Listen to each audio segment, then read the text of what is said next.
Welcome friends, numericals of asymmetric information। आइए पहला question पढ़ते हैं। There are two types of laptops, one of good quality called plums and other bad quality called lemons। The consumer values plum at rupees 14 and lemons at rupees 8. Cost of production for both types is 11.5 each. Consumer cannot determine the quality and market is competitive. If sale of lemons are banned, what would be the equilibrium price of plum? So answer is, if only plums are sold, the price may vary from 11.5 to 14. Since the market is competitive, price shall be 11.5. B part, if there are no plums on sale, then bataiye. So if there are no plums, then no lemon would be sold because the seller would not sell for less than rupees 11.5 and consumer will not pay more than 11.5 and I should say more than 8. ठीक है, consumer will not पे like that. सो क्योंकि आप देख रहे हो ना, plums है नहीं, सिर्फ लेमन्स बिकेंगे, लेमन्स की तो मेन वैल्यू ही वो 8 रख रहा है। Could there be an equilibrium for both the types? When both types exist, then consumer value is calculated by the expected value of the car. Expected का फॉर्मूला आपको पता है, पाई 1 n1 plus pi 2 n2. So 14q plus 1 minus q 8, where q is the probability of getting a plum and 1 minus q is lemon. Assuming q is equal to 1 by 2, expected value will be 11. Since the average price is 11 and cost of production is 11.5, no market exists. If cost of producing plums and lemons are 11.5 and 11 respectively, then comment. So the producer will choose to produce lemon as the cost of production is low, but again it will not be sold क्योंकि consumer 8 ही उसकी value कर रहा है। Second, in an economy there are two kinds of workers, lazy and active. The marginal productivity of active and lazy are 15 and 10 respectively. Firms cannot differentiate the efficiency nor can monitor while they work. There are equal number of active and lazy workers. If the market is competitive, what wages will be paid considering the average marginal product? Again आपने वो average निकाल ली, हमने assume करा 50% है दोनों. So half into 15 plus half into 10, 12.5. This is the wage side. If economy offers a course, active workers say that taking this course is as bad as rupees 3 wage cut, and for lazy worker it is as rupees 6 wage cut. If all the active workers take this course and lazy do not, then what would be their wages? So in this case, firms can differentiate between lazy and active workers. Therefore, the wage of active workers be 15 and lazy be 10. जो उनकी productivity. What would be the net benefit? Of course, for both types of worker, will there be a separating equilibrium? Well, net benefit for active workers is rupees 2, जो कि हो जाएगा 15 minus 10 minus 3, and net benefit for lazy worker is minus 1, 15 minus 10 minus 6. तो अगर आपको ये ध्यान देना हो तो आप यहाँ से देख सकते हैं, ये 15, 10 और जो आपकी कॉस्ट है कोर्स की that is 6 for lazy worker and for the good one is 3, इसलिए वो 3 और 6 के। आगे बढ़ते बेटा।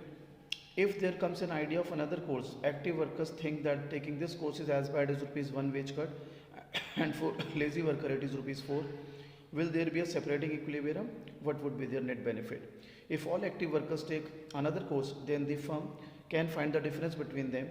The wage for active workers will be 15 and for lazy it will be 10 and the net benefit will be 4 for the active workers and lazy worker it will be 1. So कोई separate equilibrium नहीं। Separate और pulling के लिए आप theory वाली video भी देख सकते हैं। Third, in an economy there are two types of labour, efficient and inefficient. Efficient labour is worth 2500 per month, inefficient 1000 per month. Competitive market. If the firm can not distinguish between the types of labour, तो वो क्या charge करेंगे? Average, जो आई 1500। If a lecture is offered, then for A, attending this lecture is as bad as a wage cut of 50. For B, it is as bad as 100 cut. Firm had exactly twice as many of B laborers as A, इसलिए यहाँ पे 2/3 और 1/3 आया। Firm pays rupees 55 for attending the lecture. Comment on the labor force. So for attending the lecture, firm pays 55 per hour. For type A worker, it is as bad as losing 50, and for type it is as bad as losing 100. So the net benefit for A is 5 and for B it is minus 45. So B will leave, only A will work. Earlier productivity varied from 1000 to 2500, now it will be only 2500 क्योंकि बढ़िया वाला ही काम कर रहे हैं। If other firms also offer lectures and labors of only type A supplies labor, what would be the wage offered? If only type A supplies labor, then wage of 2500 will be offered. If lectures improve the productivity of efficient labor and firms are offering bonus, then who would attend lectures, and how much wage premium would firms pay for lecture? Well, when the firm believe that lectures increase productivity and they offer bonus to workers, then all the workers would attend the lecture and no wage premium will be paid. If the firm decides to give 20 hours of lecture per month, would there be an equilibrium for A and B, and will they be paid according to their productivity? Well, if 20 hours lecture is delivered in a month, for type A worker, it means cost of 20 into 50,000, and for B 20 into 100, 2,000. Workers are getting 1500 as wage. So for type A workers, net benefit is 500. So they all attend lecture, but for B the net benefit is negative minus 500. So they will not. In order to maintain equilibrium, the net benefit of type B workers must be at least 0, or 100 is equal to 100 into x hours, x is equal to 15 hours. If x is equal to 15 hours, then we shall have a separate equilibrium. Ludhiana is a hub of bicycle manufacture. Workers here are of two types, high skill, low skill, या limited skill. Workers know their type, but manufacturers do not. If a competitive producer could distinguish between them, he would pay जो अच्छे वाले हैं high quality तो उनको पे करेंगे 40,000, और जो लोअर क्वालिटी हैं उनको पे करेंगे 30,000. The cost of acquiring training for type H is 9,000, for type L is 15,000, and this training does not enhance the required skills. It just provides signal. Define a separating equilibrium and show this training how would it help. A separating equilibrium is an equilibrium where centers of different types of always get different message.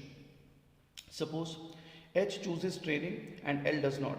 Net benefit for H is 1000, for L it will be minus 5000, so only H will do. Define a pooling equilibrium. If the proportion of H workers in Ludhiana is theta, what must be the value of theta for pooling equilibrium? Why should signaling be undertaken if it can be argued that gross social return to signaling is 0? Well, a pooling equilibrium of signaling game is pooling if all the types of senders choose the same message. If there are only two possible types of sender, every equilibrium is either separating or pooling. वही हमने उसकी average निकाल ली बेटा. So if both paid average wages, the wage of H will be depressed because of the presence of L workers. Thus, they would have an incentive in signals that will distinguish them from less able, only private benefit but no social benefit. Assume that the buyers of used cars value bad ones as 1000, good ones at 2000. The sellers are willing to part with bad car at 750 and good car at 1750. If the proportion of bad car is X and the buyer pay according to the expected value, then for what value of X do all the used cars will be sold? तो बेटा सबसे पहले expected value निकाल लेंगे, और उसके बाद आप ये चाहते हो कि 1750 जो है वो तो कम से कम आपको चाहिए ही चाहिए, राइट? सो एक्सपेक्टेड वैल्यू जब आप सॉल्व करेंगे, for all the cars to sell the expected value should be equal to 1750 और ग्रेटर, एंड दैट्स वाई ये आपको एक्स की वैल्यू जो होनी चाहिए वो लेस देन और इक्वल टू 0.25 होनी चाहिए. तो पहले मेरी थ्योरी वीडियो देख लीजिए, फिर ये न्यूमेरिकल्स का देख लीजिए. आई थिंक आपको बेहतर समझ आएगा.